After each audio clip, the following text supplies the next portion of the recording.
Hello students, आप सभी का मेरे YouTube channel @@Spark success academy में स्वागत है। और आज हम लोग क्लास 10th का है ना हिस्ट्री पढ़ेंगे, जिसमें हम लोग पहला चैप्टर पढ़ रहे थे यूरोप में राष्ट्रवाद। ठीक है, इसमें इस चैप्टर से रिलेटेड आपको 2 वीडियो डाला गया था और हम लोग पिछले क्लास में इटली का एकीकरण पूरा पढ़ चुके थे। तो आज हम लोग को जो टॉपिक पढ़ना है ना, वो टॉपिक का नाम है जर्मनी का एकीकरण। जर्मनी का एकीकरण। ठीक है, तो पिछले क्लास में हम लोग इटली के एकीकरण पूरा पढ़ लिए थे, जिसमें इटली एकीकरण में आपको बताए थे कि इटली के एकीकरण में वेजनी, काउंट काबू है ना, और गैरिबाल्डी, ठीक है, विक्टर मैनुअल जैसे महान व्यक्तियों ने अपना योगदान दिया था, जिसके कारण इटली का एकीकरण पूरा हुआ था। तो इटली का एकीकरण कब हुआ था? 1871 ईस्वी में। तो देखिएगा, आज जो पढ़ना है आपको जर्मनी का एकीकरण, यानी कि जर्मनी का एकीकरण कैसे हुआ था। देखिए, तो जैसे जैसे इटली के एकीकरण के दौरान है ना, दोनों देशों में, इटली में और जर्मनी में, दोनों में समान प्रक्रिया चल रहा था, है ना। इटली के एकीकरण का प्रक्रिया जर्मनी में भी अपनाया जा रहा था। ठीक है, तो इसमें देखिए, जर्मनी कहा जाता है कि जर्मनी जो था मध्यकाल में, है ना, मध्यकाल लगभग 800 ईस्वी में, ठीक है, सालरमा नेतृत्व में संगठित एक राज्य था। मतलब लंबे समय तक सुदृढ़ अवस्था में रहा, लेकिन आधुनिक युग आते आते पूरा जर्मनी 300 छोटे बड़े राज्यों में विभक्त हो गया था। मध्यकाल में सालरमा के नेतृत्व में एक संगठित राज्य था जर्मनी, लेकिन जैसे जैसे आधुनिक युग आते गया वैसे वैसे, है ना, लगभग पूरा जर्मनी 300 छोटे बड़े राज्यों में विभक्त होने लगा। इस तरीके से पूरा जर्मनी टूट गया था। ठीक है, तो कहा जाता है कि यहाँ पे देखिए 300 छोटे बड़े राज्य थे, तो इतने बड़े जब राज्य होंगे तो जाहिर सी बात है कि विषमता होगा ही होगा, है ना, अलगाव होगा ही होगा। उन लोग धर्म के आधार पे भी अलग अलग थे, है ना। छोटे बड़े राज्यों में सब जगह सभ्यता, संस्कृति, है ना, सोच विचार, ठीक है, सब अलग अलग था। तो उत्तरी जर्मनी में, मतलब जर्मनी 2 भागों में था, उत्तरी जर्मनी, दक्षिणी जर्मनी। तो उत्तरी जर्मनी में थे प्रोटेस्टेंट के लोग, है ना, दूसरी तरफ दक्षिणी जर्मनी में थे कैथोलिक धर्म के लोग। दोनों में धार्मिक असमानता ज्यादा हुआ, है ना। आर्थिक रूप से भी असमान थे और राजनीतिक रूप से भी असमान थे, यानी कि 300 छोटे बड़े राज्यों में भक्त थे। इसके कारण लोगों में विषमता बहुत ज्यादा था। ठीक है, तो कहा जाता है कि, है ना, यहाँ पे जो प्रतिनिधि सभा था, जर्मनी का प्रतिनिधि सभा जो होता था, उसका नाम क्या था? डायट। 9th क्लास में पढ़े होंगे, है ना, कि जर्मनी के प्रतिनिधि सभा को क्या कहा जाता है? तो डायट।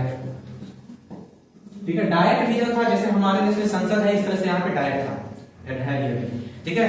तो जो डायट था, वहां पे कहा जाता है कि जहां सभी मिलते थे, जहां पे प्रोटेस्टेंट के लोग भी आते थे, कैथोलिक धर्म के लोग भी आते थे, जहां पे दोनों धर्म के लोग मिलते थे, सभी तरह के लोग मिलते थे, है ना। और लेकिन उनमें से किसी में भी जर्मन राष्ट्रवाद को लेकर किसी के सामने कोई प्रश्न था नहीं, है ना। किसी के मन में एकदम विचार नहीं था कि जर्मन, है ना, जर्मनी में राष्ट्रवाद की भावना का बीजारोपण कैसे किया जाए।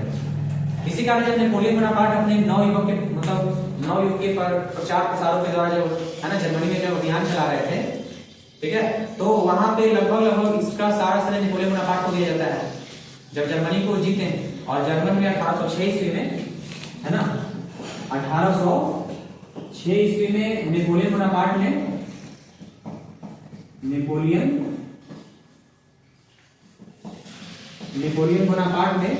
है ना, जर्मन राइन राज्य संघ का निर्माण किया। ठीक है, तो प्रतिनिधि सभा था डायट, जहां पे सभी लोग मिलते थे, लेकिन किसी के मन में प्रश्न नहीं था, है ना, कि जर्मन के राष्ट्रवाद को लेकर किसी को प्रश्न नहीं था। तब जब नेपोलियन बोनापार्ट यहाँ पे अपने अभियानों प्रचार प्रसार के द्वारा जब यहाँ के लोगों में राष्ट्रवाद की भावना का बीजारोपण करते हैं, तो इन्होंने सबसे पहले जर्मन क्षेत्र को जीत करके 1806 ईस्वी में जर्मन राइन राज्य संघ का निर्माण किया था। ठीक है, और यहीं से जर्मन में एकीकरण, मतलब जर्मन में राष्ट्रवाद की भावना जोर पकड़ने लगा। और कहा जाता है कि इस दौरान जर्मन में जितने बुद्धिजीवी वर्ग थे, जितने भी जैसे दार्शनिक थे, जैसे जैकब, ग्रीन, है ना, फिर उसके बाद हमबोल्ट, कांट, हीगेल, बहुत सारे दार्शनिक थे, बहुत सारे चिंतक थे, है ना। यहाँ के जो शिक्षक, विद्यार्थी, कॉलेज में पढ़ने वाले सभी तरह के स्टूडेंट, जितने भी विद्यार्थी थे, सब लोगों ने मिलकर के राष्ट्रवाद की भावना का प्रचार प्रसार बहुत ज्यादा करने लगे, जिसका आज से हुआ कि जो व्यवस्था यहाँ पे लोग लाना चाहते थे, पुरानी प्रथाओं तथा शामिल करना चाहते थे, उसका उपस्थित करना चाहते थे, शुरुआत करना चाहते थे, मतलब वो व्यवस्था यहाँ पे आया ही नहीं, क्योंकि सभी लोग, है ना, जर्मन के सभी लोग, जैसे चिंतक हो गए, स्टूडेंट, टीचर, सब लोग राष्ट्रवाद की भावना का प्रचार प्रसार कर रहे थे। ठीक है, और यहाँ पे सबसे जो ज्यादा भूमिका निभाए प्रसार के जो चांसलर थे, बिस्मार्क, है ना, हीगेल, ये भी ज्यादा से प्रभावित है। ठीक है, और कई लेखक भी अपने कहानियों के माध्यम से, कविताओं के माध्यम से वहां पे राष्ट्रभक्ति की भावना को जागृत करने का प्रयास कर रहे थे। तो इस तरीके से पूरे जर्मनी में राष्ट्रभक्ति की भावना धीरे धीरे जोर पकड़ने लगा। ठीक है, तो कहा जाता है, लेकिन मेटरनिख जो थे सभी तरह की आवाजों को दबाने में बहुत आगे थे, है ना। मेटरनिख जनता की आवाज को दबा देते रहे थे, किसी को आगे बढ़ने नहीं दे रहे थे। यह भी याद रखिएगा कि जो भाषा के चांसलर कौन थे, तो भाषा के चांसलर बिस्मार्क। कौन थे? बिस्मार्क है ना। हेगेल के विचारों से प्रभावित थे, याद रखिएगा, हेगेल के विचारों से प्रभावित। ठीक है, तो कहा जाता है कि बिस्मार्क भी इसमें बहुत ज्यादा उनका भूमिका निभाया राष्ट्रवाद की भावना को बढ़ाने में। ठीक है, और यहाँ पे लगभग जर्मन में जितने भी शिक्षण संस्थान इधर है, जितने भी टीचर स्टूडेंट थे, सब लोगों ने मतलब भूमिका निभाया। और इसी परिप्रेक्ष्य में होता क्या है कि 1834 ईस्वी में 1834 ईस्वी में जितने भी जर्मन व्यापारी थे, जर्मन व्यापारियों ने आर्थिक रूप से समानता लेने के लिए एक संघ बनाया, है ना, जिसका नाम पड़ा जालबेरिंग। जालबेरिंग नामक आर्थिक संघ, आर्थिक संघ बना। किससे संबंधित था? तो व्यापारियों से। संघीय समूह किससे संबंधित था? तो व्यापारियों से, याद रखिएगा, है ना। जान पूछे कि जालबेरिंग का संघ मतलब जालबेरिंग नामक संघ किससे संबंधित था? तो व्यापारियों से। तो 1834 में यहाँ के व्यापारी भी अपने आर्थिक रूप से समानता लाने के लिए यहाँ पे जालबेरिंग नामक संघ बनाते हैं, है ना, जो एक तरह के व्यापारियों से संबंधित हो गया। तो इस तरीके से फ्रांस का जो 1830 का क्रांति, यहाँ पे भी इसका प्रभाव पड़ा। जो फ्रांस का 1830 का क्रांति हुआ, 1839 का क्रांति हुआ, है ना, इस दोनों क्रांतियों ने जर्मन में राष्ट्रवाद की भावना को और ज्यादा भड़का दिया। और कहा जाता है कि लगभग मतलब 1839 में तो राष्ट्रवाद की भावना यहाँ पे इतना भड़का कि मेटरनिख युग का भी मतलब अंत हो गया, मतलब मेटरनिख युग भी खत्म, है ना। तो एक बार और याद रखिए, 1848 में ही मेटरनिख युग का पतन हुआ था, या मेटरनिख का पतन कर सकते हैं। मेटरनिख का पतन, ठीक है, 1848 में मेटरनिख का पतन हो गया। इस तरह से जब मेटरनिख का पतन होता है तो वहां पे पुराने जो डायट होता है, यहाँ पे प्रतिनिधि सभा डायट में एक सभा बुलाया जाता है, जितने भी जर्मन राष्ट्रवादी व्यक्ति सब लोग यहाँ पे आते हैं। और यहाँ पे निर्णय लिया जाता है कि जो जर्मनी के एकीकरण है, इसमें मतलब इस सभा में, इस बैठक में इसी बात पे विचार करना था कि जर्मनी का एकीकरण कैसे किया जाए। तो जर्मनी एकीकरण के लिए सब लोगों ने, है ना, निर्णय लिया कि जितने भी जर्मनी के एकीकरण करना, जितने राज्यों का, है ना, वो एकीकरण किसके नेतृत्व में होगा? तो राजा के नेतृत्व में होगा। राजा उसमें थे, है ना, मतलब उसमें राजा थे विलियम, ठीक है, विलियम फ्रेडरिक विलियम, वो नेतृत्व करेंगे। तो फ्रेडरिक विलियम ये निर्णय लिया कि प्रशा का नेतृत्व करेंगे जर्मनी एकीकरण में, है ना, और उनके ही नेतृत्व में सब होगा। लेकिन एकीकरण के बाद लोकतांत्रिक व्यवस्था यहाँ पे लागू किया जाएगा। इसी बात से फ्रेडरिक विलियम इस बात पे राजी होते नहीं है ना। फ्रेडरिक विलियम का मत था कि जब एकीकरण होगा तो वहां के राजा फ्रेडरिक विलियम ही रहेंगे, है ना। लेकिन जितने भी राष्ट्रवादी व्यक्ति थे, सब लोगों ने निर्णय लिया कि फ्रेडरिक विलियम के नेतृत्व में जर्मनी के एकीकरण होगा, लेकिन यहाँ पे कौन सी व्यवस्था आ जाएगी? लोकतांत्रिक व्यवस्था, पुरानी व्यवस्था लागू नहीं होगी। लेकिन फ्रेडरिक निरंकुश थे, रूढ़िवादी नेता थे, ये पुरानी व्यवस्थाओं को चलाना चाहते थे, जिसके लिए कोई तैयार नहीं हुआ। इस तरह सब लोग लगा कि लगभग जर्मनी के एकीकरण अवरुद्ध हो गया, रुक गया, ठीक है। लेकिन दक्षिणी राज्य कई गतिरोध आ गए, फिर भी माने राज्य का जो सेना था, सेना व्यवस्था सब एक तरह से मजबूत कर दिया गया, है ना, सेना को ज्यादा बढ़ा दिया गया, अस्त्र शस्त्र से सुसज्जित कर दिया गया, ठीक है। इसी समय प्रशासन लोग समझ चुके थे कि जर्मनी के कारण अब संभव नहीं है ना, मतलब कि जर्मनी के कारण कहने का मतलब है कि फ्रेडरिक विलियम के नेतृत्व में संभव नहीं था। अब प्रशा को ही कुछ करना पड़ेगा। तो प्रशा के चांसलर कौन थे? बिस्मार्क, है ना। लेकिन इसी बीच में होता क्या है कि लगभग सब लोग शक्ति तो बढ़ा रहे हैं, सैनिक शक्ति बढ़ाना शुरू करते हैं, लेकिन इसी बीच में फ्रेडरिक विलियम का देहांत हो जाता है। देहांत मतलब किसी कारण से उनका मृत्यु हो गया। इसके बाद शासक बनता है विलियम, है ना, उसका भाई फ्रेडरिक विलियम का भाई होता है विलियम फर्स्ट शासक बनते हैं। और है ना, मतलब इस समय शासक कौन थे? Frederick William. फ्रेडरिक विलियम के बाद जब देहांत होता है शासक बनते हैं विलियम, है ना, शायद विलियम फर्स्ट कह सकते हैं इनको, विलियम, ठीक है। तो विलियम जो थे मतलब राष्ट्रवादी विचारों के पोषक थे, राष्ट्रवादी विचारों के पोषक। ये चाहते थे कि जर्मनी के एकीकरण हो, है ना, इसीलिए अपने कामों को देखरेख करने के लिए, ठीक है, ये जो व्यक्ति थे फ्रेडरिक मतलब सॉरी विलियम जो थे, विलियम प्रशा के शासक बनते हैं अपने भाई के मृत्यु के बाद। तो विलियम राष्ट्रवादी विचारधारा के थे, है ना। और इन्होंने सभी तरह से आधारभूत रचनाओं को बदलना शुरू किया और जर्मन को एकता के सूत्र में बांधने का प्रयास करने लगे। मतलब इनका चाह था कि जर्मनी का एकीकरण हो, इसीलिए मतलब जर्मनी के एकीकरण के उद्देश्यों को ध्यान में रखते हुए इसने मतलब इन्होंने बिस्मार्क को अपना चांसलर बना लिया। ठीक है, लगभग कहानी तक यहाँ है कि मतलब जैसे जैसे इटली का एकीकरण हो रहा था वैसे वैसे जर्मनी का एकीकरण भी हो रहा था, है ना। जर्मनी के जो मतलब जर्मनी छोटे छोटे कई भागों में मध्यकाल में बटा हुआ, मतलब आधुनिक काल में संगठित था, लेकिन आधुनिक युग आते आते जर्मनी 300 छोटे बड़े राज्यों में विभक्त हो गया था। ठीक है, जिस कारण से वहां पे आर्थिक सामाजिक कई तरह की विषमताएं मौजूद थी। लेकिन यहाँ पे 1806 में नेपोलियन बोनापार्ट ने जर्मन राज्य संघ का निर्माण करके यहाँ पे राष्ट्रवाद की भावना को उजागर किया और यहाँ इसके बाद यहाँ के जितने दार्शनिक, शिक्षक, स्टूडेंट्स, है ना, सभी लोगों ने राष्ट्रवाद की भावना को ज्यादा बढ़ाया। इसमें सबसे योगदान प्रसा के चांसलर बिस्मार्क जो हेगल के विचारों से प्रभावित थे। ठीक है, इसी बीच में जालबेरी नाम का एक संघ बनता है। यहाँ के जो व्यापारी होते हैं अपने आर्थिक रूप से समानता के लिए एक संघ बनाते हैं जो जालबेरी नाम पड़ा। ठीक है, लेकिन फ्रांस में जो क्रांति 1830 और 1848 का उसका स्पष्ट रूप से प्रभाव पड़ा जर्मनी में और जर्मन में राष्ट्रवाद की भावना काफी जागरूक हो गई, यानी काफी तेजी से बढ़ने लगा, है ना। और 1848 में मेटरनी का पतन हो जाता है, जिसके बाद एक बैठक बुलाते हैं लोग, जिसमें क्या निर्णय लेते हैं कि मतलब फ्रेडरिक विलियम के नेतृत्व में जर्मनी का एकीकरण होगा, है ना, लेकिन यहाँ पे लोकतांत्रिक व्यवस्था लागू होगा, जिसके लिए फ्रेडरिक विलियम मानते नहीं है।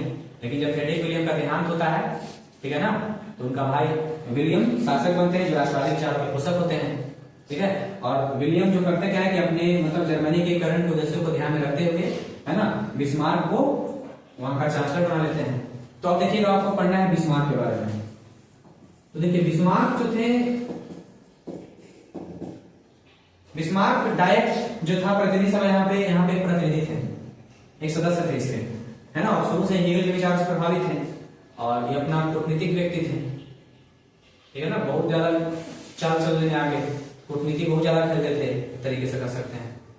ठीक है, जो काम इटली के एकीकरण में काउंट काबुल किए थे वही काम जर्मनी के एकीकरण में बिस्मार्क किए थे, जस्ट। ठीक है ना, इस तरीके से जो काम, जैसे उसमें थे विक्टर मैनुअल, इसमें विलियम आ गए, उसमें काउंट काबुल थे, इसमें कौन आ गया, है ना, बिस्मार्क आ गया।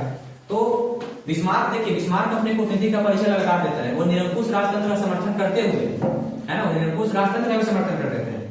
ठीक है, मतलब चाहे उदारवादी राष्ट्रवादी हो या फिर कट्टरवादी राष्ट्रवादी हो, ठीक है, सभी उसे अपने विचारों के समर्थक समझते थे। यानी कहने का मतलब है कि राजा के समर्थन भी थे, है ना, लेकिन जो राष्ट्रवादी विचारों के पोषक थे उनके समर्थन नहीं करते थे। इसी कारण से कहा गया कि चाहे राष्ट्रवादी विचारधारा के हो चाहे कट्टरवादी राष्ट्रवादी हो, सभी इसे अपने विचारों का समर्थक बिस्मार्क को समझते थे, यानी सबके विचारों से सहमत होते थे।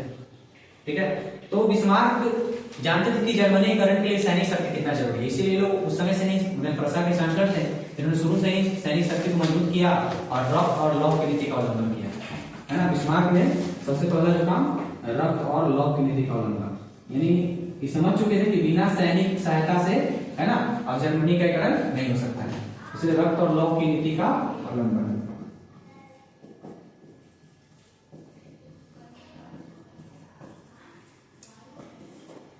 ठीक है, तो कहा जाता है कि देखिए जर्मनी के एकीकरण, मैंने शुरू से चाहते कि जर्मनी के एकीकरण हो, और शुरू में प्रसाद के कई संधियों का विरोध किए, है ना, जिसमें मतलब जर्मनी के एकीकरण नहीं होना था, वो सब संधि का विरोध करते थे।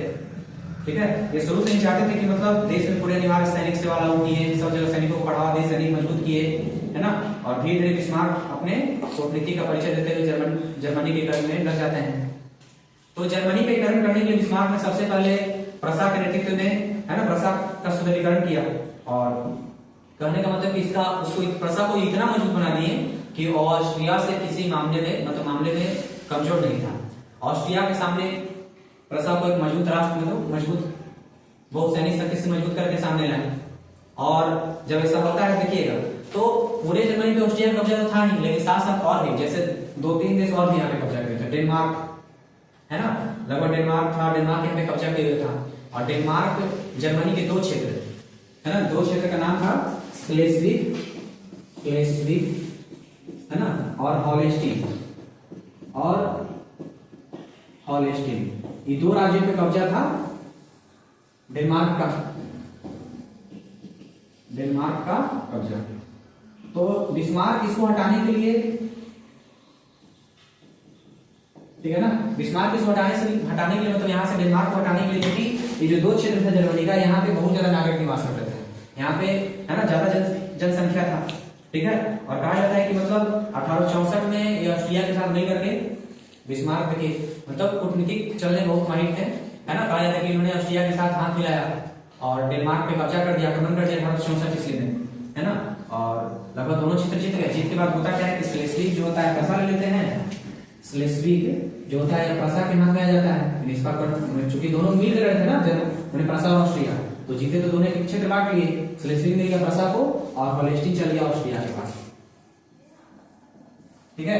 तो डेनमार्क से कब्जा, डेनमार्क से पूरा दो क्षेत्र अपना ले लिए लोग, ठीक है। अब देखिए अब कुछ मतलब यहाँ पे लगभग राष्ट्रवाद की भावना भी बढ़ने लगा, है ना। यहाँ पे देखिए जर्मन राज्य में सबसे ज्यादा संख्या दोनों राज्य क्षेत्र में था, स्लेस्विग और होल्स्टीन में, ठीक है। तो ऑस्ट्रिया को लगभग कहने का मतलब यहाँ पे राष्ट्रवाद की भावना उभर रहा था, बहुत ज्यादा जागरूक हुआ, लेकिन जिसे कुचलने का प्रयास ऑस्ट्रिया कर रहा था, लेकिन ऐसा करता नहीं तो संभव नहीं हो पाया। तो लगभग कहा था कि बिस्मार्क अपने नीतियों के लिए मतलब जानते थे कि बिस्मार्क जानते थे कि अगर जर्मनी के करना है तो युद्ध अवश्य ही होगा, है ना। परंतु वह ऑस्ट्रिया के मतलब ऑस्ट्रिया को आक्रमणकारी साबित करना चाहते थे, या किसी मामले में प्रसा को दोषी देना नहीं चाहते, प्रसा को दोषी बनाना चाहते थे, मतलब ये ऑस्ट्रिया को ज्यादा आक्रमणकारी साबित करना चाहते थे। इसीलिए कहा जाता है कि यहाँ पे इन्होंने खुद से मतलब फ्रांस से पहले समझौता कर लिए। अब चूंकि देखिए डेनमार्क को हटेगा तो कब्जा किसका रहेगा, ऑस्ट्रिया का। तो ऑस्ट्रिया को हटाने के लिए बिस्मार्क शुरू में ही मतलब फ्रांस से समझौता करते हैं, है ना। और कहते हैं कि जब ऑस्ट्रिया प्रसा का युद्ध होगा तो उसमें हम तटस्थ रहिए, जब तक मतलब निमंत्रण ना मिले तब तक युद्ध में आना नहीं है, ठीक है। तो इसके लिए फ्रांस को कुछ क्षेत्र देने का वादा भी करते हैं बिस्मार्क ने, है ना। फ्रांस मतलब वादा कर लिया था कि अगर आप मदद करते हैं, समझौता किए थे कि मदद करते तो आपको हम कुछ क्षेत्र देंगे फ्रांस को। इसके बाद इन्होंने विक्टर इमैनुअल कहाँ के शासक थे, तो इटली में सार्डिनिया के गांव थे, उनसे भी समझौता कर चुके थे, है ना, कि जब ऑस्ट्रिया प्रसा लड़ाई करेगा, है ना, तो विक्टर इमैनुअल का काम क्या रहेगा कि वह ऑस्ट्रिया पे जाके कब्जा करेंगे दूसरे तरफ से। तो दोनों तरफ से तो मतलब हो गया, ऑस्ट्रिया का लगातार बेइज्जती हो रहा है, लगातार उसका अपमान हो रहा है, और इस सब से लेकर के लड़ाई छिड़ जाता है ना। अपमान का बदला लेने के लिए सबसे पहले 1866 में, ठीक है, 1866 में एक युद्ध होता है जिसका नाम पड़ा सेडोवा का युद्ध, है ना। इसका सेडोवा का युद्ध, तो सेडोवा का युद्ध हो जाता है ऑस्ट्रिया और प्रसा में, ऑस्ट्रिया व प्रसा में जीतता है कौन, तो प्रसा।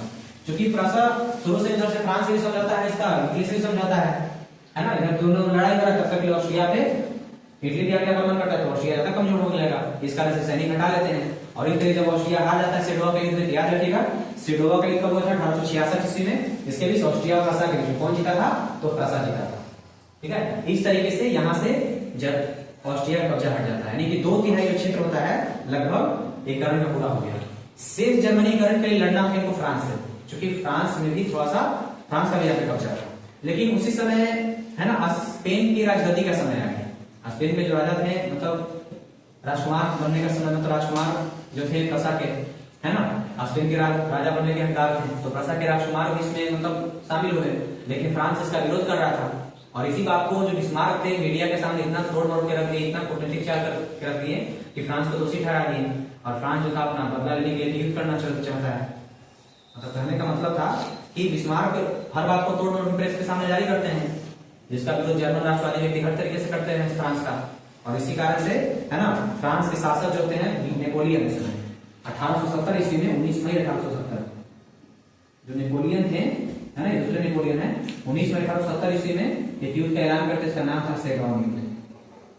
क्या नाम पड़ा इसका, सेडोन। तो सेडोन का युद्ध हुआ किसके बीच, है ना, फ्रांस और प्रसा के बीच, फ्रांस व प्रसा के बीच।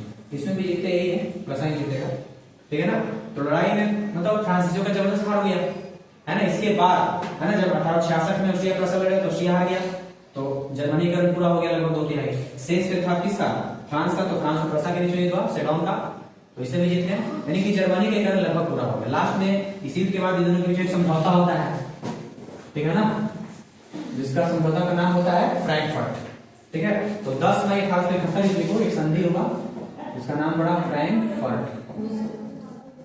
फ्रैंकफर्ट की संधि 1871, 10 मई 1871 71 ईस्वी को फ्रैंकफर्ट का संधि होता है, और जिसमें कहा जाता है कि मतलब इस संधि के माध्यम से, है ना, मतलब पूरे जर्मनी का एकीकरण लगभग संभव है ना, और दोनों राष्ट्रों के शांति का वातावरण आ गया, दोनों राष्ट्रों के शांति का समझौता होता है, कोई एक दूसरे पर आक्रमण करेंगे नहीं। ठीक है, तो देखिए यही है कहानी, है ना। सबसे पहले बिस्मार्क ऑस्ट्रिया से मतलब वेरमार्क से लड़ते हैं, ये दोनों क्षेत्र छुड़ाते हैं, स्लेस्विग और होल्स्टीन। उसके बाद ऑस्ट्रिया प्रशासन केंद्र होता है सेडोवा का, जिसके माध्यम से जर्मनी का 2/3 काम पूरा हो जाता है करंट का। इसका फ्रांस और प्रसा के बीच में युद्ध होता है, सेडोन का युद्ध, याद रखिए, सेडोवा ऑस्ट्रिया प्रसा, सेडोन फ्रांस प्रसा, दोनों में जीता कौन है? प्रसा। ये हुआ एक 1866 में, एक 1870 में। ठीक है, ये दोनों युद्ध के बाद एक संधि होता है फ्रांस और प्रसा के बीच में, जिसका नाम पड़ा फ्रैंकफर्ट की संधि। इसको शांति समझौता भी कर सकते हैं, है ना। दोनों एक दूसरे पर आक्रमण करने के बाद इसमें नहीं स्वीकार, मतलब स्वीकार पे कोई एक दूसरे पर आक्रमण नहीं करेगा, शांति का माहौल बना रहेगा। ठीक है, तो इसी में कहा जाता है कि 1871 में, ठीक है ना, लगभग सेडोन युद्ध के बाद एक महाशक्ति का पतन होता है, तो दूसरे महाशक्ति, है ना, जर्मनी का उदय होता है। यानी कहने का मतलब है लास्ट आते आते 1871 ईस्वी में जर्मनी के एकीकरण का काम पूरा होता है। तो जर्मनी का एकीकरण भी कब पूरा हो गया? 1871 ईस्वी में। 1871 ईस्वी में जर्मनी का एकीकरण पूरा हो गया। ठीक है, इस तरीके से दो राष्ट्र, इटली और जर्मनी, है ना, दो बड़े राज्य का जब एकीकरण हुआ इटली और जर्मनी का, तो इस मतलब इस दोनों देशों के एकीकरण ने लगभग विश्व के, है ना, पूरे देशों को प्रभावित किया। जितना भी था बोहेमिया, यूनान, है ना, एशिया, सभी महादेश देश को सबको प्रभावित करने लगा। सभी जगह राष्ट्रवाद की भावना का सैलाब शुरू हो गया, है ना, जागरूक लोग होने लगे, अपने देश के प्रति लोग सोचने लगे, है ना, अपने देश से दूसरों देशों के शासन को हटाने के लिए रेडी हो गए। सब देश की जनता आंदोलन करना शुरू कर दी, है ना। तो इस तरीके से आपका जर्मनी और इटली का एकीकरण लगभग खत्म हो गया। इस चैप्टर में थोड़ा सा पॉइंट और बचा हुआ है, ज्यादा नहीं, है ना। इसका जो है आपका मतलब इससे आगे जो है आपका अगला वीडियो इसको आपको मिल जाएगा। अगला वीडियो में आपका ये चैप्टर जो है पूरी तरीके से खत्म हो जाएगा। तो जो बच्चे पढ़ रहे हैं इसको, है ना, अच्छे समझिए और आपको नोट्स मिल जाएगा। ठीक है ना, आप टेलीग्राम चैनल से छूट सकते हैं, उसका आपको नोट्स सब डाल दिया जाएगा। ठीक है।